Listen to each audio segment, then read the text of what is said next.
Hello everyone, আসসালামু আলাইকুম।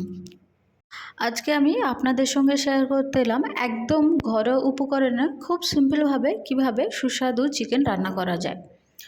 তো চলুন দেখে নিই রেসিপিটি। প্রথমেই আমি নিয়ে নেব চিকেন। আমি এখানে 500 গ্রাম চিকেন নিয়েছি।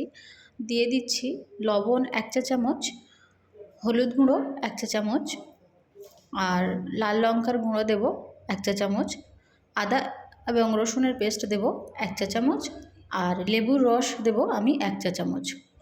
এই সবগুলো উপকরণ একসঙ্গে দিয়ে আমি চিকেনটা ভালোভাবে মাখিয়ে নেব। নিয়ে এটা আমি কিছুক্ষণ রেস্টে রেখে দেব ম্যারিনেটের জন্য। তো দেখা পাচ্ছেন চিকেনটাতে খুব ভালোভাবে মশলাটা একদম মেখে গিয়েছে, আর আমি এটা ঢেকে দিচ্ছি 15 মিনিটের জন্য। আপনারা এটা আরও বেশি টাইম ধরেও ঢেকে রাখতে পারেন, তবে আধা ঘন্টার বেশি রাখবেন না। আমি একটা রান্নার জন্য পাত্র নিয়ে নিলাম, সেটাতে রান্নার তেল দিয়ে দিলাম, আর উপর থেকে দিয়ে দিচ্ছি 1 কাপ পরিমাণ পেঁয়াজ কোচানো।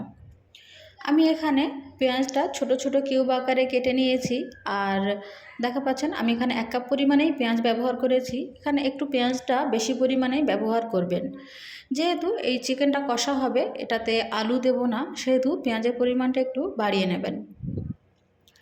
পেঁয়াজটা লাল লাল করে ভাজা হয়ে গেলে আমি যে চিকেনটা ম্যারিনেট করে রেখেছিলাম সেই চিকেনটাই ডাইরেক্ট দিয়ে দেব। এই সময় আমি এর উপর থেকে দিয়ে দেব টমেটো। আমি একটা বড় সাইজের টমেটো নিয়েছিলাম, আর সেটা আমি কিউব করে কেটে নিয়েছি, আর সাথে দিয়ে দেব অল্প কিছু ক্যাপসিকামের কুচি। আমি এখানে ক্যাপসিকামটাও কিউব করে কেটে নিয়েছিলাম। এগুলো দিয়ে আমি নাড়াচাড়া করব না, এই রকমভাবেই আমি ঢেকে দেব এবং 7 থেকে 8 মিনিট পর্যন্ত আমি এটা সিদ্ধ হতে দেব। আর এটা আমি মিডিয়াম ফ্লেমে রান্না করব, আর মিডিয়াম ফ্লেমে করার জন্য এটা থেকে অনেকটা জল উঠে আসবে, দেখা পাবেন। 7-8 মিনিট পরে আমি খুলেছি, আর দেখা পাচ্ছেন অনেকটা পরিমাণে জল উঠে এসছে, আর এই জলে আমাদের অনেকটা কষানো হয়ে যাবে মাংসটা। তো এখন আমি ঢাকাটা খুলে খুব ভালো করে এটা নেড়ে দিচ্ছি, আর দেখা পাচ্ছেন এখানে এখন জলের কোনো প্রয়োজন পড়বে না। এখন আমরা দিয়ে দেব মশলা। প্রথমে দিচ্ছি আমরা লবণ স্বাদ মতো। লবণটা আপনারা বুঝে দেবেন, যেহেতু আগে ম্যারিনেটের সময় অনেকটা লবণ দেওয়া হয়েছিল। আর দিয়ে দেব হলুদের গুঁড়ো 1 চা চামচ, লাল লঙ্কার গুঁড়ো 1 চা চামচ, আর জিরা গুঁড়ো দিচ্ছি 1 চা চামচ, ধনিয়া গুঁড়ো দেব আমরা 1 চা চামচ, সাথে দিয়ে দেব গরম মশলা 1/2 চা চামচ। এই মশলাগুলো দেওয়ার পরে আমরা দেব কাশ্মীরি লাল লঙ্কার গুঁড়ো 1 চা চামচ, এটা সম্পূর্ণ অপশনাল। সাথে দিয়েছি আদা এবং রসুনের পেস্ট 2 চা চামচ। কাশ্মীরি লাল লঙ্কার গুঁড়োটা দিয়েছি আমি পুরোপুরি কালার আসার জন্য। আপনারা যদি এটা স্কিপ করতে পারেন তাহলে এটা খুব ইজিভাবে স্কিপ করতে পারবেন। সেক্ষেত্রে কালারের একটু সামান্য তারতম্য ঘটতে পারে, কিন্তু স্বাদের কোনো তারতম্য ঘটবে না।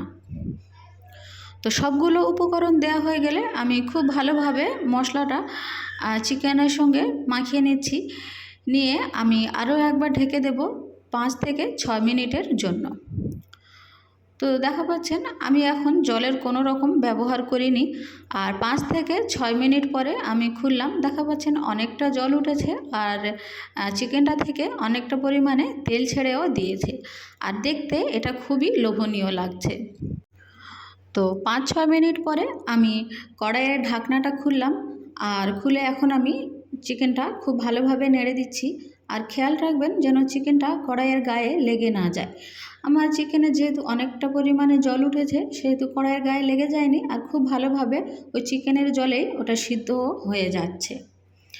তো আমি এইটা একটু খোলা রেখে বারবার এরকমভাবে নেড়ে দেব, যেন জলটা মরে যায় সেই পর্যন্ত নাড়তে থাকবো। আর খেয়াল রাখবো যেন চিকেনটা কড়াইয়ের গায়ে লেগে না যায় বা পুড়ে না যায়। চিকেনের জলটা মরে গেলে আমি উপর থেকে এবার জল দিয়ে দেব, আর আমি এখানে 2 কাপ পরিমাণ জল ব্যবহার করেছি। আর এরপরে আমি খুব ভালোভাবে চিকেনটা একবার নেড়ে নেব, আর আমরা লাস্টে একটা উপকরণ দেব বাটার। আমি এখানে 1 চা চামচ বাটার দিয়েছি।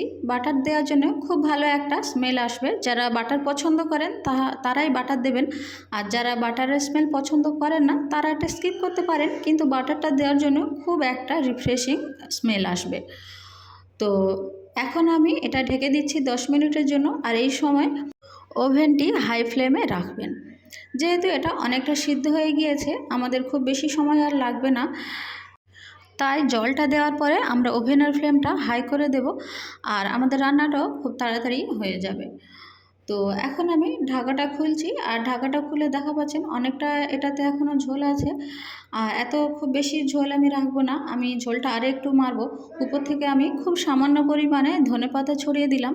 লাস্টে দিলে ধনেপাতার ফ্লেভারটা বেশ ভালোই আসবে। আর খুব বেশি ধনেপাতা আমি ব্যবহার করিনি। আমি আরও একবার ঢেকে দিলাম 2 মিনিটের জন্য, দিয়ে আমি তারপরে ওভেনটা অফ করে দিলাম, আর রেডি হয়ে গেল আমাদের চিকেন। এটা খুবই টেস্টফুল আর খুবই সিম্পল একটা রেসিপি, তো এটা আপনারাও ট্রাই করতে পারেন।